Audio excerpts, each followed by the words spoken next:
ಎಲ್ರಿಗೂ ನಮಸ್ಕಾರ. ನಾನು ಕಾಂಚನ. ನಮ್ಮ ಭಾರತದಲ್ಲಿ ಅತಿ ಹೆಚ್ಚು ಅಂದ್ರೆ ಸುಮಾರು ಒಂದು ದಿನಕ್ಕೆ 60 ರಿಂದ 70 ಮಿಲಿಯನ್ ಜನಗಳು ಎಲ್ರೂ ಒಂದೇ ಕಡೆ ಸೇರಿ ಆಚರಣೆ ಮಾಡುವಂತ ಒಂದು ಹಬ್ಬ ಅಥವಾ ಕಾರ್ಯಕ್ರಮ ಅಂದ್ರೆ ಅದು ಕುಂಭಮೇಳ. ಇದ್ರ ಹಿಂದೆ ಸುಮಾರು 2000 ವರ್ಷಗಳ ಇತಿಹಾಸವನ್ನ ಕಾಣ್ಬೋದು ನಾವು. ಆದ್ರೆ ಈ ಹಬ್ಬ, ಈ ಆಚರಣೆ ಯಾವಾಗ ಶುರುವಾಯ್ತು ಅನ್ನೋದು ಇದುವರೆಗೂ ಯಾರಿಗೂ ಗೊತ್ತಿಲ್ಲ. ಆದ್ರೆ ಅದು ಇವತ್ತಿನವರೆಗೂ ಈ ಆಚರಣೆ ಅದು ಮುಂದುವರಿತಾನೆ ಇದೆ. ಸೊ ಇವತ್ತಿನ ವಿಡಿಯೋನಲ್ಲಿ ಈ ಆಚರಣೆ ಹಿಂದೆ ಇರುವಂತ ಕತೆ ಏನು ಅಂತ ಹೇಳಿ ತಿಳ್ಕೊಳ್ಳೋಣ. ಅದಕ್ಕೂ ಮುಂಚೆ ಕಾಂಚನ ಚಾನಲ್ಗೆ ಇನ್ನೂ ಸಬ್ಸ್ಕ್ರೈಬ್ ಮಾಡ್ಕೊಂಡಿಲ್ಲ ಅಂತ ಅಂದ್ರೆ ಪ್ಲೀಸ್ ಸಬ್ಸ್ಕ್ರೈಬ್ ಮಾಡ್ಕೊಳ್ಳಿ, ಸಪೋರ್ಟ್ ಮಾಡಿ. ಹಾಗೇನೆ ಇವತ್ತಿನ ಟಾಪಿಕ್ ನಲ್ಲಿ ಕುಂಭಮೇಳ ಬಗ್ಗೆ ತಿಳ್ಕೊಳ್ಳೋಣ ಬನ್ನಿ.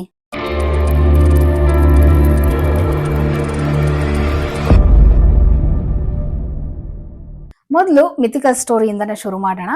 ಕುಂಭಮೇಳ ಅಂತ ಅಂದ್ರೆ 2 ಪದದಿಂದ ಬಂದಿದೆ ಇದು. ಕುಂಭ ಅಂತ ಅಂದ್ರೆ ಮಡಿಕೆ ಅಥವಾ ಪಾಟ್ ಅನ್ನೋ ಅರ್ಥ ಕೊಡುತ್ತೆ. ಇನ್ನು ಮೇಳ ಅಂತ ಅಂದ್ರೆ ಕೂಟ ಅಥವಾ ಒಟ್ಟುಗೂಡೋದು, ಭೇಟಿ ಆಗೋದು ಅಂತ ಅರ್ಥ ಕೊಡುತ್ತೆ. ಈ ದೂರ್ವಾಸ ಮುನಿಗಳ ಶಾಪದಿಂದ ದೇವತೆಗಳಿಗೆಲ್ಲ ಶಕ್ತಿ ಎಲ್ಲ ಹೋಗ್ಬಿಟ್ಟು, ಶಕ್ತಿ ಎಲ್ಲ ಕಳೆದುಕೊಂಡು ಅವರು ತುಂಬಾ ದುರ್ಬಲರಾಗ್ಬಿಟ್ಟಿರ್ತಾರೆ. ಆಗ ದೇವತೆಗಳೇನ್ ಮಾಡ್ತಾರೆ, ಪರಿಹಾರಕ್ಕೋಸ್ಕರ ಬ್ರಹ್ಮದೇವನ ಹತ್ರ ಹೋಗ್ತಾರೆ. ಆಗ ಬ್ರಹ್ಮದೇವ ಒಂದು ಪರಿಹಾರನ ಕೊಡ್ತಾನೆ. ಏನು ಅಂತ ಅಂದ್ರೆ ಸಮುದ್ರ ಮಂಥನ ಮಾಡ್ಬೇಕು ಅಂತ. ಸಮುದ್ರ ಮಂಥನ ಮಾಡಿದ್ರೆ ಅದರಿಂದ ಅಮೃತ ಬರುತ್ತೆ. ಕೇವಲ ದೇವತೆಗಳಿಂದನೇ ಸಾಧ್ಯ ಆಗೋದಿಲ್ಲ, ಅದು ರಾಕ್ಷಸರು ಮತ್ತೆ ದೇವತೆಗಳು ಇಬ್ರು ಸೇರ್ಕೊಂಡು ಸಮುದ್ರ ಮಂಥನ ಮಾಡ್ಬೇಕು ಅಂತ ಹೇಳ್ತಾರೆ.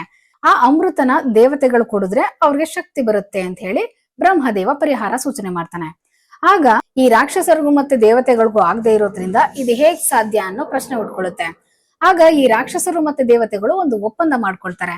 ಏನಂದ್ರೆ ಅದ್ರಲ್ಲಿ ಬರುವಂತ ಅಮೃತ ರಾಕ್ಷಸರಿಗೆ ಅರ್ಧ ಪಾಲು ಸೇರ್ಬೇಕು, ಇನ್ನರ್ಧ ಪಾಲು ದೇವತೆಗಳಿಗೂ ಅರ್ಧ ಪಾಲು ಸೇರ್ಬೇಕು ಅಂತ ಹೇಳಿ ಇಬ್ರು ಒಪ್ಪಂದ ಮಾಡ್ಕೊಳ್ತಾರೆ. ಈ ರೀತಿ ಒಪ್ಪಂದ ಮಾಡ್ಕೊಂಡು ಅಮರತ್ವ ಪಡೆಯೋದಿಕ್ಕೆ, ಸಮುದ್ರ ಮಂಥನ ಮಾಡೋದಿಕ್ಕೆ ಇಬ್ರು ಒಪ್ಕೊಳ್ತಾರೆ.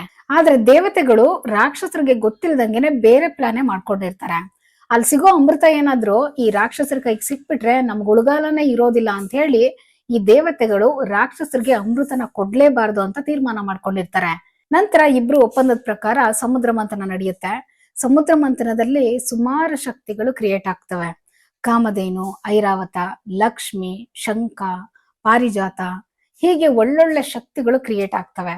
ಅದ್ರ ಜೊತೆನಲ್ಲಿ ಹಾಲನ್ನು ಸಹ ಹುಟ್ಟುತ್ತೆ. ಅಂದ್ರೆ ಕಾರ್ಕೋಟಕ ವಿಷನು ಸಹ ಉತ್ಪತ್ತಿ ಆಗುತ್ತೆ. ಅದು ಸೃಷ್ಟಿಯಾದಾಗ ಅದನ್ನ ಏನ್ ಮಾಡೋದು ಅಂತ ಯೋಚನೆ ಮಾಡ್ತಿರ್ಬೇಕಾದ್ರೆ ಶಿವ ಈಶ್ವರ ಬಂದು ಅದನ್ನ ಕುಡಿದು ಅವನು ನೀಲಕಂಠ ಆಗ್ತಾನೆ. ನಂತರ ಅದರಿಂದ ಅಮೃತ ಸೃಷ್ಟಿ ಆಗುತ್ತೆ. ಆಗ ಅಮೃತದ ಜವಾಬ್ದಾರಿಯನ್ನ ದೇವತೆಗಳು ವಹಿಸ್ಕೊಂಡಿರ್ತಾರೆ. ಸೂರ್ಯ, ಬೃಹಸ್ಪತಿ, ಶನಿ ಮತ್ತೆ ಚಂದ್ರ, ಈ 4 ದೇವತೆಗಳು ಅಮೃತದ ಜವಾಬ್ದಾರಿಯನ್ನ ವಹಿಸ್ಕೊಂಡಿರ್ತಾರೆ. ಇದಾದ್ಮೇಲೆ ಅಮೃತ ಸಿಕ್ಕಿದ್ದಾದ್ಮೇಲೆ ಈ ರಾಕ್ಷಸರಿಗೂ ಮತ್ತೆ ದೇವತೆಗಳಿಗೂ ಕಿತ್ತಾಟ ಶುರುವಾಗುತ್ತೆ. ಆ ಕಿತ್ತಾಟ ಶುರುವಾದಂತ ಟೈಮ್ ನಲ್ಲಿ ರಾಕ್ಷಸರು ಅಮೃತಕ್ಕೋಸ್ಕರ ದೇವತೆಗಳನ್ನ ಅಟ್ಟಿಸ್ಕೊಂಡು ಹೋಗ್ತಾರೆ, ಅಂದ್ರೆ ಓಡಿಸ್ಕೊಂಡು ಹೋಗ್ತಾರೆ. ಆ ಟೈಮ್ ನಲ್ಲಿ ಈ ರಾಕ್ಷಸರು ದೇವತೆಗಳನ್ನ ಓಡಿಸ್ಕೊಂಡು ಹೋಗೋ ಟೈಮ್ ನಲ್ಲಿ ದೇವತೆಗಳ ಕೈಲಿದ್ದಂತ ಅಮೃತದ 4 ಹನಿಗಳು ಭೂಮಿ ಮೇಲೆ ಬೀಳುತ್ತೆ.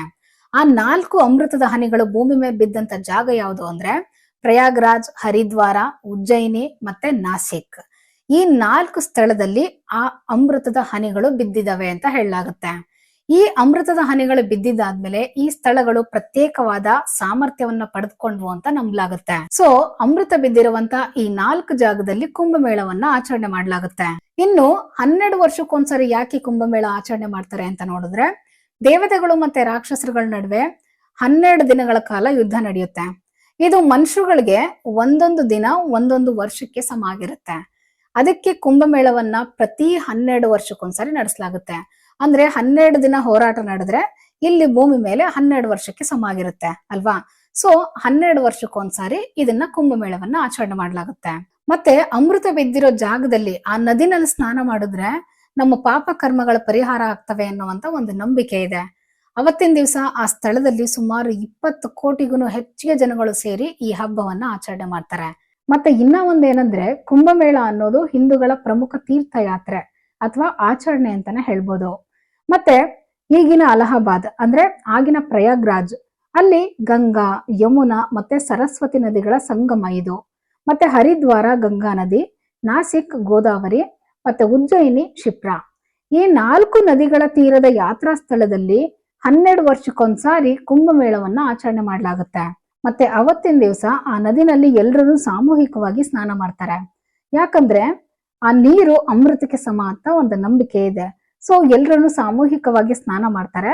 ಆದ್ರೆ ಮೊದಲನೇ ಸ್ನಾನ ಸಾಧು ಸಂತರು ಮಾಡ್ತಾರೆ, ಅದಾದ ನಂತರ ಮಿಕ್ಕುಳಿದವ್ರು ಮಾಡ್ಬೋದು. ಇದು ಮೊದಲಿಂದ ನಡ್ಕೊಂಡು ಬಂದಿರುವಂತ ಒಂದು ಆಚರಣೆ. ಮತ್ತೆ ಈ ಆಚರಣೆಯನ್ನ ಸಾಮಾನ್ಯವಾಗಿ 8ನೇ ಶತಮಾನದ ಆದಿ ಶಂಕರಾಚಾರ್ಯರು ಬೌದ್ಧಿಕ ಚರ್ಚೆಗಳು ಮತ್ತೆ ದೊಡ್ಡ ಹಿಂದೂ ಸಭೆಗಳನ್ನ ಸ್ಥಾಪಿಸುವ ಸಲುವಾಗಿ ಈ ಆಚರಣೆಯನ್ನ ಜಾರಿಗೆ ತಂದ್ರು ಅಂತ ಹೇಳಲಾಗುತ್ತೆ. ಆದ್ರೂ ಇದಕ್ಕೂ ಮೊದಲಿಂದನೂ ಕುಂಭಮೇಳ ಅಂತ ಹೇಳುವಂತ ಹಲವು ತೀರ್ಥಯಾತ್ರೆಗಳ ಬಗ್ಗೆ ದಾಖಲೆಗಳಿದಾವೆ.